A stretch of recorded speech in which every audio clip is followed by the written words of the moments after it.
pushing the boundaries of expectations, and rewriting the rules of adventure are the reasons we get up in the morning.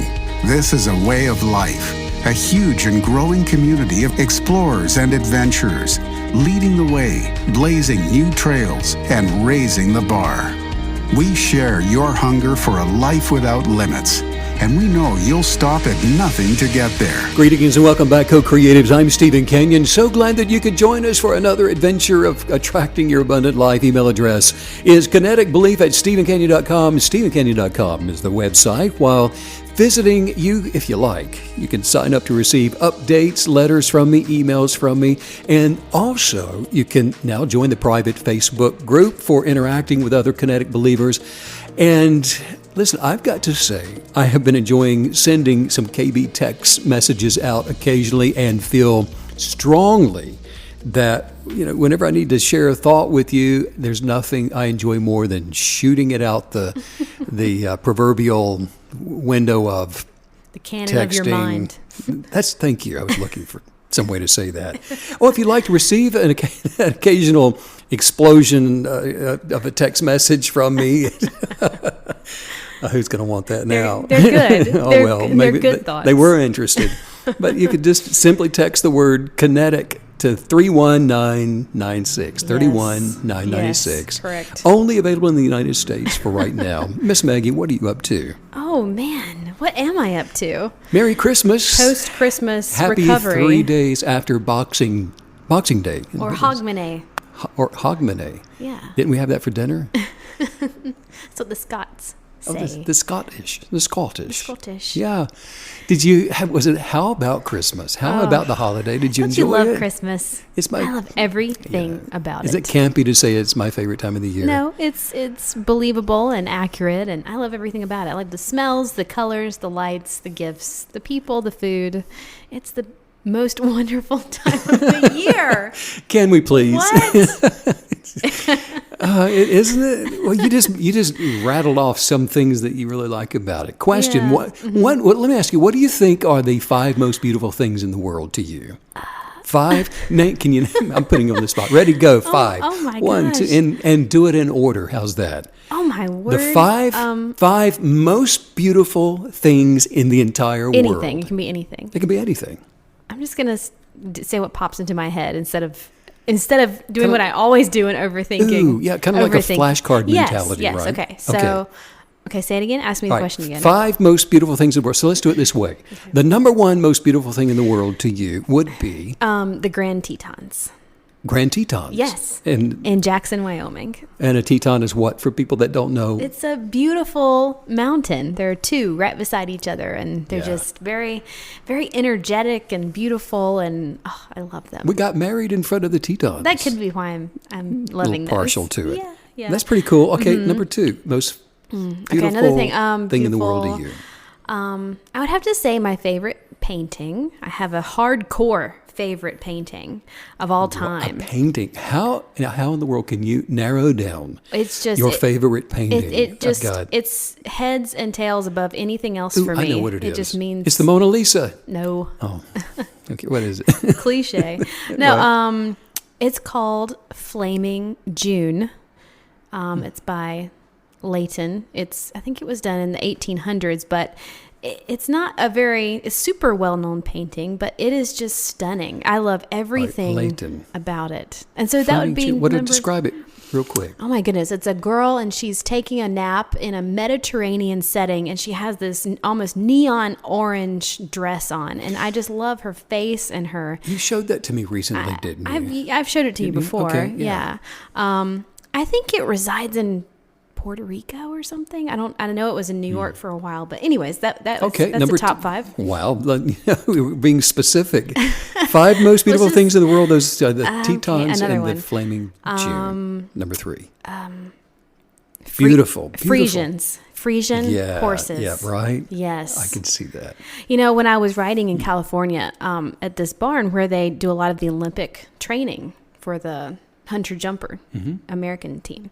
There was a girl there, and she had a pair of Frisians that she rode, and they're not just beautiful, but they're almost like little dogs. I mean, the way that they interact with people is not very horse like. I think they know they're beautiful. They do. They right? really, they have a knowing, and they love people, and they love, being, so yeah, Frisians. Yeah, and I am being specific. It's just popping into my head, though. Aren't they from like the Netherlands or something like that? Yes, that's where they originate from. Yep. Well, that's pretty cool. Yeah. I'm impressed, Thank actually. you. All right, let's see, we got 2 more to go. Okay.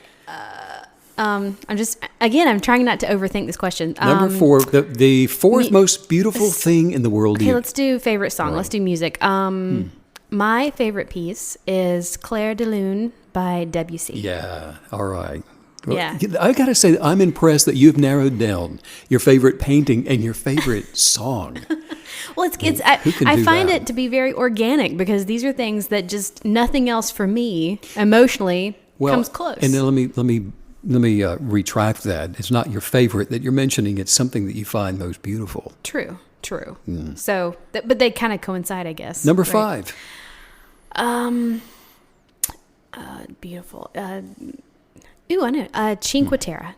It is a series of 5 coastal villages that I have been to on the Italian Riviera. I've never been there before. It's just so colorful. Take me sometime. Let's go right now. Isn't that a UNESCO World Heritage Site? I don't know. Are you Googling things over there? No, I don't. Wasn't that founded by the late? Right. But they're just beautiful, and there are no cars there. You can only get to it by train, and everyone's walking. The food is amazing, and everyone's, the fish and the seafood, and all the little colorful, hillside villages. Okay. Well, I'm impressed. I'm kind of impressed with myself. I need to not overthink these things. Well done. Well, that was so good. Okay, so my turn. I'm turning this back on you. Well, this isn't really fair, because I've had some time, little bit that's true. time to think about it. It was your question. Well, I'll just rapid fire. But you should pretend like you were, like it was so totally what's the question? What is it? What do you want to know? So, Steve, what are the 5 most? Give me 5 of the things you find most beautiful in the world. The 5 most beautiful things in the world. No.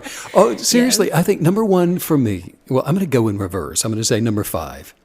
The 5th. Oh. Start with number 5. Sure. So this is the ugliest of the 5. No, it's the 5th most beautiful thing. Fields of flowers. Oh, just in general. Well, and it kind of reminded me sort of the Teton experience, because, yes. As far as we could see, the field was blooming in flowers. But that's just... And that is something, and that's a good one, because that can be fleeting. Spring comes, it sort of rushes in and leaves again. So yeah, great. Fields of flowers, and then number 4 for me would be sunset over the sea. I've seen some of the, we've seen some of the most beautiful sunsets. I felt peaceful just as you said that. Sunsets over the sea. Yeah, you can Come on, breathe everyone. it in. Yeah, we can smell it. And number 3, it would be a clear night sky. Yes, we've had a lot of those. Wow. We've had so many of those. We've been very blessed to live in places with not a whole lot of light pollution. Yeah. Number 2 would be melodic music. Yeah. Your music. No, just melodic music, and and I think Clair de Lune would be certainly fit right into the category. Melody, and then number 1 would be people. People, there's nothing to me more beautiful in the world than people and the diversity of people. Isn't that true? When you really do pause to just take everyone in around you, and just the idea of it, that's so true, isn't it? Yeah, you guys listening, if you've got maybe a way of letting us know what your top 5 your top are. 5 most beautiful go on things. Facebook. Go to the Facebook group. Oh, there's and put it there. Yeah, I'd love to know. I would too. Yes, cool. That's fun. There is actually nothing more satisfying than becoming proficient at using kinetic belief. And I think that when we talk about things like what's most beautiful in the world to you, it fits right in with establishing a place and a space for working on your kinetic belief, to begin establishing the world around you and the life within you. If you're new to this podcast and you're wondering, well, what is kinetic belief? Well, let me just put it into a nutshell for you. The law of kinetic belief says this, that there is one substance for all things which fills the interspaces of the universe. The quantum bias of every life form entangles with the substance to advance life. In other words, we're talking about flowers. A flower is a life form, And within that flower, there is the energetic for more life to grow and to grow abundantly. And what we know in quantum theory or quantum mechanics is that there is an entanglement of particles, an entanglement with the substance of life from a flower to be able to advance itself. So kinetic belief is the creative authority endued by our Creator for human spiritual beings to be able to willfully exercise dominion over this universal substance for advancing the mind, body, and soul toward perfected completion. That's what kinetic belief is. And actually, I have created a new 21-day e-course, which is called Attracting My Abundant Life. And this new course will help you to use your dominion in order to be able to manifest and attract whatever it is that you desire out of life. It is the mini course includes all of the life-transforming affirmations that I personally use. And I've used this same format to receive signs from my higher self for direction, for knowing what to do and when to do it, and to attract exactly what I want in life. And it also includes 21 days of affirmations that will help you to embody a prosperous mindset and to maintain that mindset. That's the thing about a mindset. It has to be maintained. It will not just remain. There are too many distractions in life as we go through each day that jockey for our attention. And if we don't maintain the prosperous mindset through affirmations, then we're drawn off course for living our best life. So this e-course will actually allow someone or help them to maintain that mindset for manifesting the life that you're put here to experience. We all have a genius of purpose, which is elusive unless we are purposing to locate it so that we can experience it. Well, and I've already started on it. I started it a few days ago, and I have to say, I was thinking about holding it until the new year, but I'm so glad I didn't, because now I can almost sense like this course, it's sort of carrying me into the new year. You know, how nice is it going to be to start 2021 with all of this already happening and flowing and working and aligning in my life, and I'm already seeing big changes, and I like that it's taking these very targeted insights, but also intentions, and then you also provide this really nice space for reflection.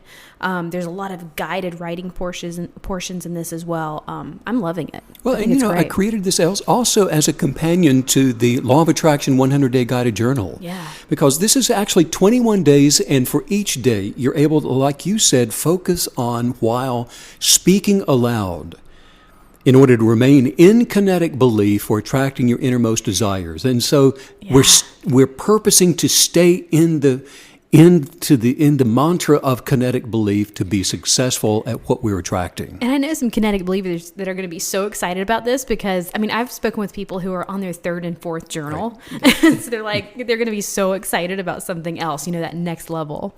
Staying in our kinetic belief is absolutely key to fast manifestations. We often hear people say, how can I speed this up?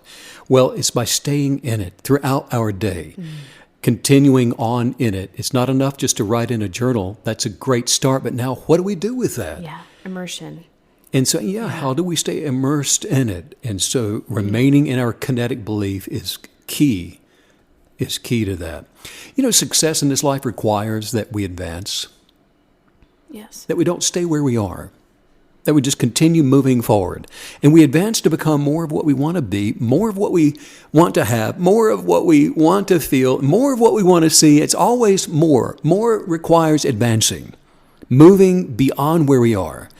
And this kind of success is obtained by applying the energies of our desires to our actions. Applying the energies of our desires to our actions. And so when we apply our kinetic belief energetics, our creative authority, in exact proportion to the intensity of a desire that we've written about, that we've imagined, that we've created the thought form for, and raised it up to the highest viewpoint. Once we've done that, to fill up our imagined experience with exactly what we want to experience, we begin advancing to have more of what we want to have, advancing to feel more of what we want to feel, and advancing to see more of what we want to see. And it's that intensity of our desires that depends on the clearness of vision with which we imagine ourselves inhabiting those desires, and along with the intensity of our gratitude. Intensity of gratitude. Can you expound on that a little more? What do you mean exactly by intensity of gratitude?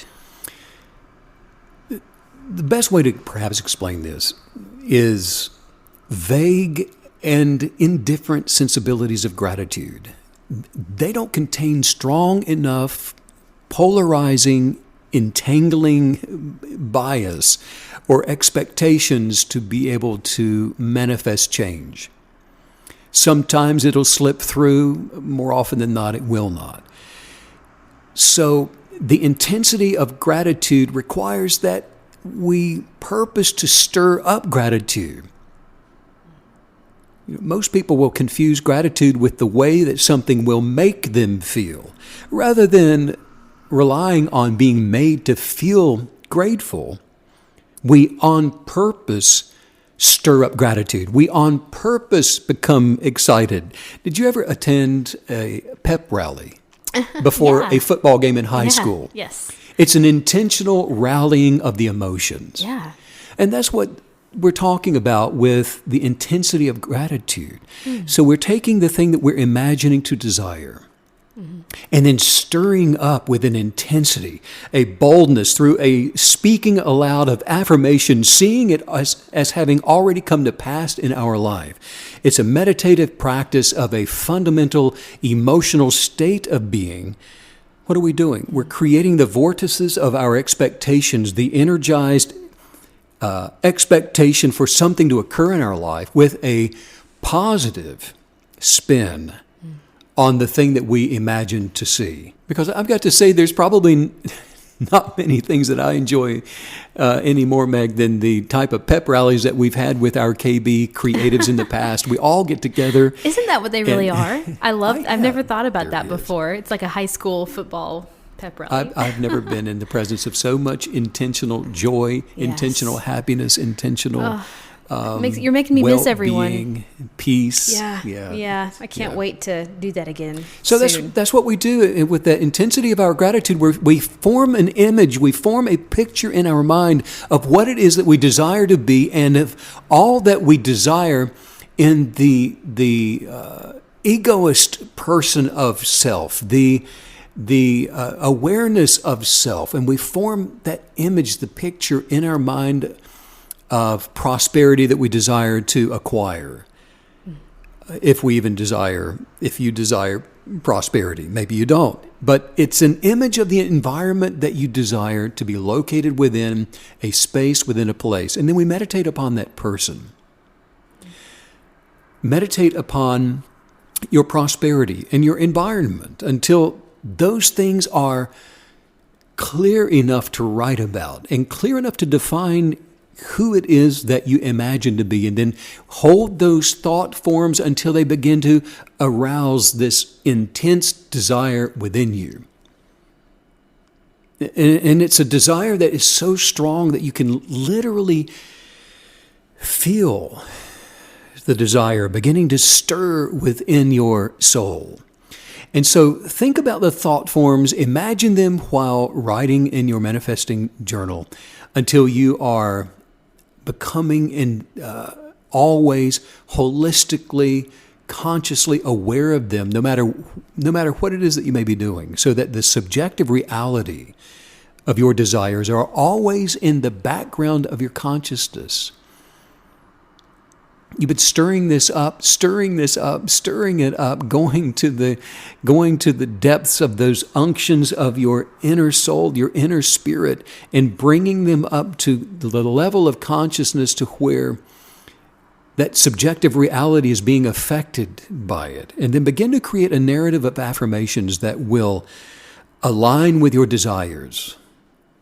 And if you're working on the 21-day ebook, the course, if you've got that, then you're going to have the affirmations to work from for manifesting whatever it is that you're desiring. And then as you do this, confidence will begin to displace uncertainty.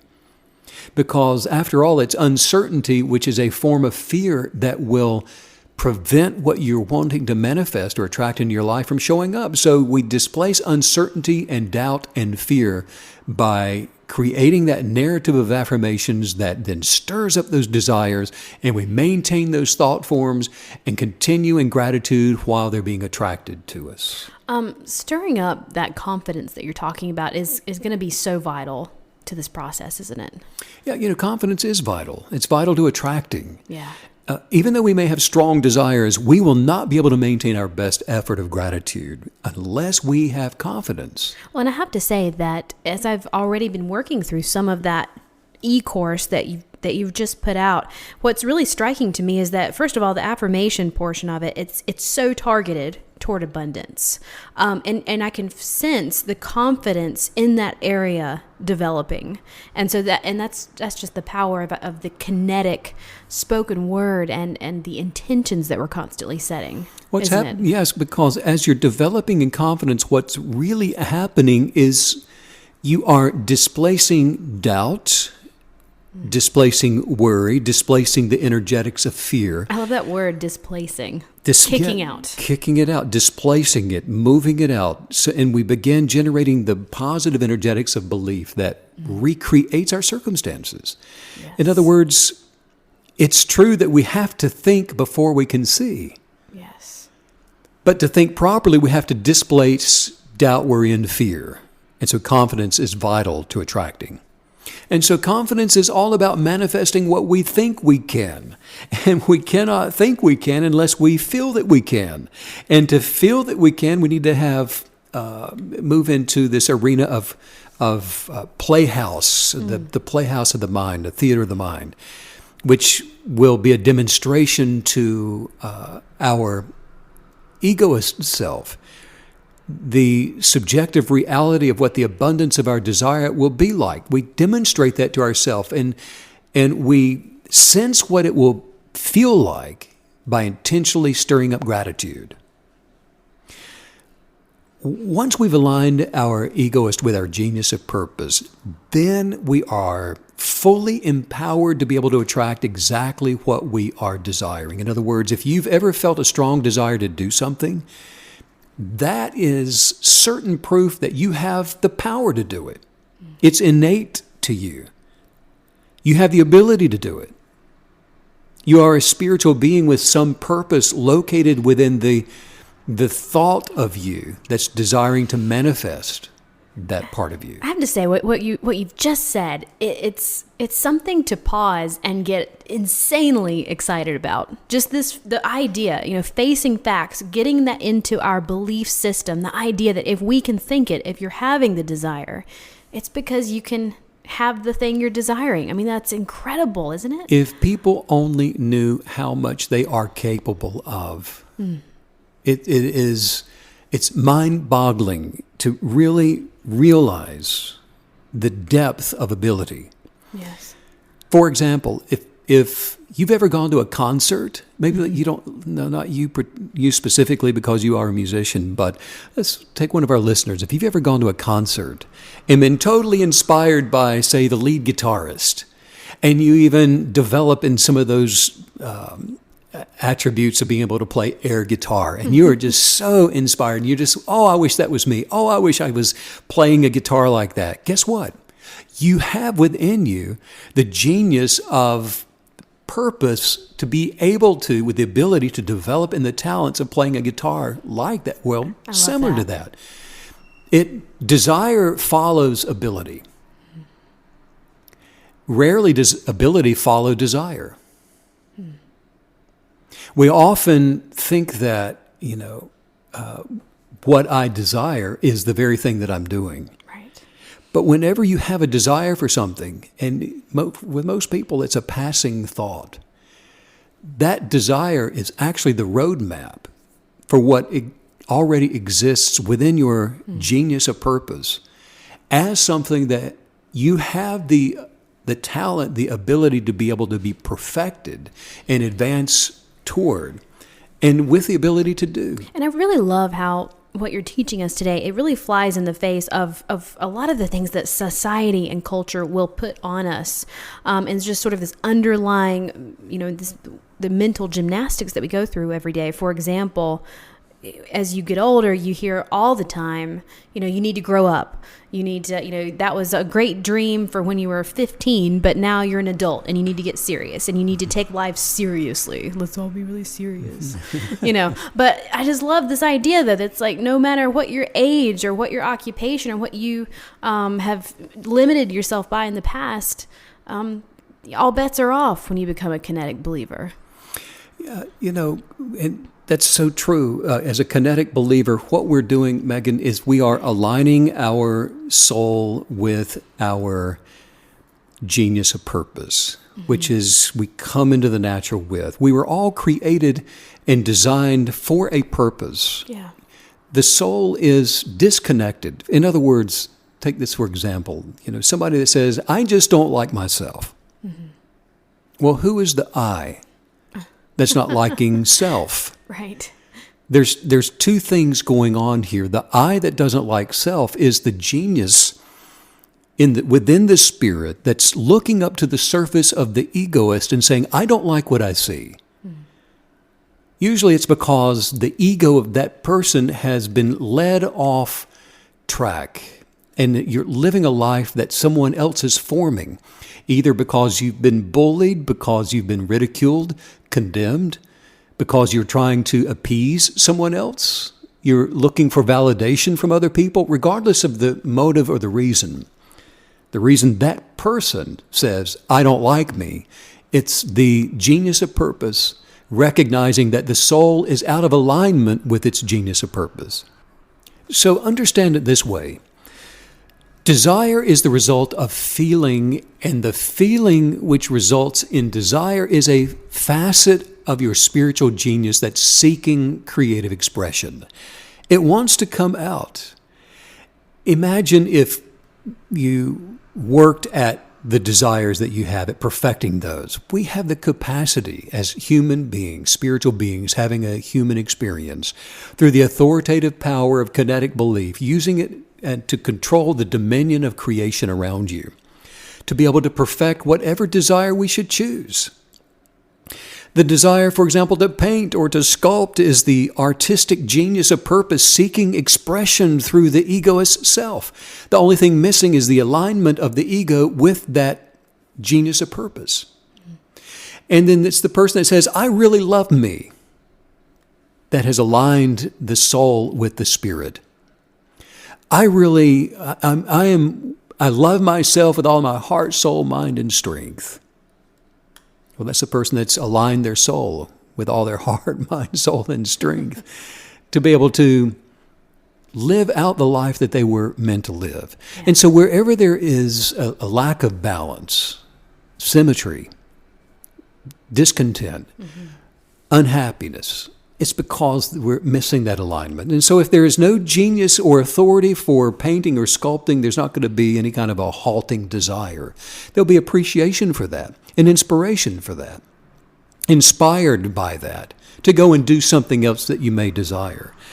But if you have an actual artistic genius of purpose for painting or sculpting or something like that, then the expression is going to be there for the desire to come out of you through the ego itself. And then alignment's all that's required for the kinetic belief to begin attracting those abilities, attracting the opportunity, attracting the canvas, attracting the lessons, attracting the opportunity into your space to become the artist or the sculptor that you desire to be. And I love how everything you're talking about right now, that it's all rooted really in unconditional love of self, because I think so many times in life when we don't start something, a lot of times it's the fear of being a beginner that can, how you're going to look. I'm going to look insane. I'm going to look ridiculous starting this passion at this stage in my life or whatever. When I was 16, I taught violin when I was in high school to make some extra money, and I taught really only children. And then I got a call, and this guy, he was 70, And he wanted to learn to play the violin, and he showed up, and he had just bought a new violin, and he's like, oh, and by the way, one of my fingers is paralyzed. Hope we can work around that. But I just remember being so impressed that he just didn't, he finally got to this point where he just said, I wanted to, so here I am.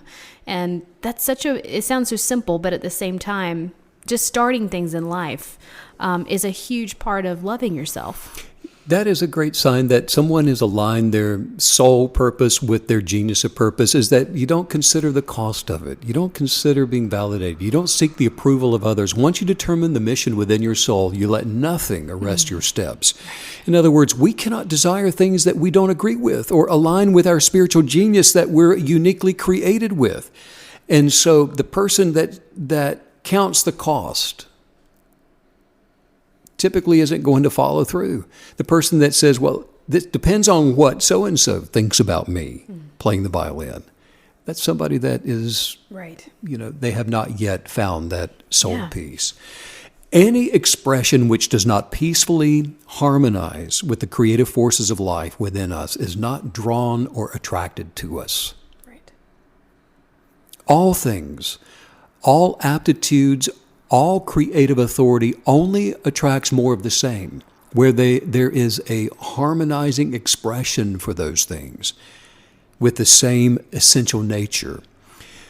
Or we can look at it this way. All of us have desired something before, and if we desire a thing, it is because we were created with some of the same essential elements, but within the human experience, and those elements are there already for us to experience the awareness of those things. We are the awareness of the universe. And all of us have different parts of the universal substance within us to be experienced and to be expressed outwardly. And so it's recognizing what those are when we develop, for example, in the joy and peace and happiness and abundance of those things, whatever it may be. That transforms us from potential energy to kinetic energy for manifesting whatever that desire is. Right. What is within us must essentially be within us first, potentially. So the things that I was talking about a few minutes ago that inspire you for it to be a desire for you, it's already there as potential energy. Now it's kinetic belief, moving over into that on purpose and exercising in kinetic belief that turns that potential energy into kinetic energy. In other words, it manifests. It comes into your sphere of influence where it can now be seen. For example, when somebody sees a loving, caring dog owner and they desire to be like the loving, caring dog owner, oh, you inspire me the way you take care of Lassie. I really want to be a dog owner and have a Lassie. Well, it's because the sight of the loving, caring dog owner with their dog has aroused the empathy of loving and caring for a dog within me. But that's already in me. It's just aroused it, and it's raising it up. And the authoritative power to be that kind of dog owner that's within me is seeking to advance its expression, seeking to come out like the bloom that's not yet seen of a flower. It wants to be seen. It wants to come out, which causes the desire for the dog to rise within awareness. When I hear an inspiring speech or a beautiful song, I desire to execute a similar performance because the faculties, the creative authority for oratory or music responds to the stimulus that is already within my genius of purpose. And the existence of the substance for those things, you see, it creates this desire for that expression within me. Anytime we have a desire, that is an aptitude of your genius that is seeking expression. It's yearning to live. Now, whether or not we give that permission to live, whether or not we grant it life or not, is up to us, each individual. We have the authority, we have the dominion to do with it what we please, to choose life, to choose death, to choose blessing, to choose curse, to choose to see it or choose not to choose to be in fear or to be in faith. Anytime that we have a desire, it is an aptitude of our genius that is seeking expression and it's yearning to live. We cannot desire what is not already potentially within us, which means that we can be what we want to become if desire is present. That's why desire is so fundamentally important to kinetic belief. It's one of the first attributes. Desire comes, then imagination. And then after imagination, we put in the motion of action. We already possess what we desire, but we will attract the desires we kinetically believe for into existence. If you ever doubt yourself, just remember this, that the fact that you want to be, the fact that you want to have something, that is absolute proof that you can. If you want to get results, one of the most powerful things to do when you begin is to make certain that you stay in positive gratitude. One of the mistakes that a lot of new KB creatives make is that they will imagine a desire, something that they really believe that they want to have, and then they just wait for something to happen. And the problem with that is that while desire itself is simple, the gratitude for the something is often not attended to like we're talking about today. In other words, creative gratitude has got to be done intentionally. It doesn't just happen. It's not enough to desire. It's not enough to imagine. It's not enough to blueprint and illustrations of what it is that you are longing to see manifest. It has to be done on purpose, intentionally. Look, our Creator is not trying to withhold anything from anybody. Our best life is not hidden to be revealed, but rather what has already been revealed is hidden from the ungrateful. Wow. Everything is about energy. Energy is either positive or it's negative. And the roadmap of desire all the way through to manifestation is natural to the advancing life, and it's natural to positive energy, natural to where gratitude is present, natural to where that person is exercising at a pep rally on purpose. They're in the morning, they're excited to see the manifestation of their healing. At lunchtime, they're excited to see the manifestation of their healing. At dinner, at night, throughout the day, while they're driving, they're continually, constantly stirring up gratitude for healing, for prosperity, for whatever it is, for a life partner, whatever. It all works the same way, and that's the roadmap for all desire, all the way through to manifestation. Until we get this fundamental for attracting continual success, it can be rather elusive. It's like putting a blindfold on and trying to hit a target, and you just you're just shooting and randomly aiming all over the place. And it's not until we do it on purpose that we begin hitting the target and doing it more regularly and consistently so that we get results. The key word there that you're mentioning is continually. Because I think we all feel like we have these sort of random successes, but they, like you were just saying, they do feel elusive. And that's where the kinetic part of all this comes in. Yes, those who aren't negative by nature, because you hang around a lot of negative people. Maybe you come from a negative family that's condescending, that's judgmental. Maybe you're just habitually a complainer or always bitter, have been bitter about something for years now. Angry, or you're just a jealous person. Maybe you're easily angered, or you're mad, walking around always mad, envious. Whatever it is, those people that stay in those negative energetics are often left just wondering why they don't have whatever it is that they want to have. It's that simple, or it's that complicated. Right. Whatever we want to make of it. But that's the way that it works. That is how kinetic belief works. And today, it's my desire that all of our listeners are going to go away from today's podcast feeling like, okay, I've got this. I know how to stir up gratitude, imagining to see exactly what I'm desiring. And the gratitude is in the sense of you believe. Yeah. You believe that you already have what it is that you desire. Well, how grateful would you be if you already had it in hand.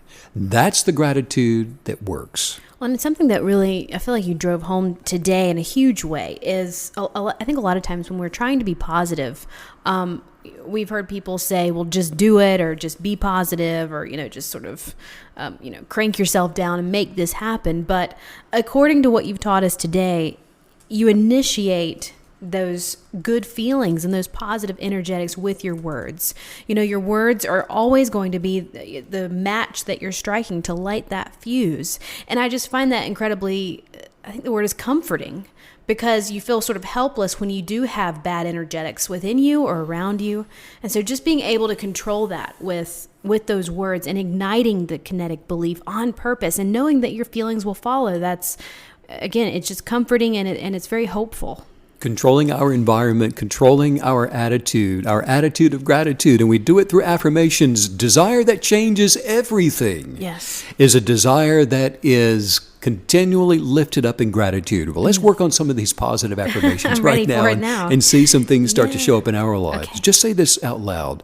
Say, my inner genius attracts every abundant thing. My inner genius attracts every abundant thing. Everything that I need in order to flourish. Everything that I need in order to flourish. I'm becoming the greatness of my wealth. I'm becoming the greatness of my wealth. My mind is revealing my higher purpose. My mind is revealing my higher purpose. And new streams for great wealth are coming to me. New streams for great wealth are coming to me. The inner voice of my genius is loud. The inner voice of my genius is loud. I will say what it says. I will say what it says. For attracting great wealth. For attracting great wealth. I choose the forward motion of action. I choose the forward motion of action. That attracts more money for my life's original purpose. That attracts more money for my life's original purpose. Every answer for attracting great wealth. Every answer for attracting great wealth. Is within me now. It's within me now. I'm so grateful. I am so grateful. To hear with clarity. To hear with clarity. The voice of wisdom. The voice of wisdom. I'm attracting the substance of my heart's desire. I'm attracting the substance of my heart's desire. And I have the ability to pay for it. And I have the ability to pay for it. My awareness for wealth is heightened. My awareness for wealth is heightened. I can choose my reality. I can choose my reality. And I choose abundance now. And I choose abundance now. I will not be moved. I won't be moved. To the left or to the right. To the left or to the right. From my active desire. From my active desire. For attracting great wealth now. For attracting great wealth now. My life's every passion. My life's every passion. Is coming to me now. It's coming to me now. And I have more than enough. And I have more than enough. For each one. For each one. Wow. What a fun podcast this was. It felt good to be back as well. And if you do want to check out that 21-day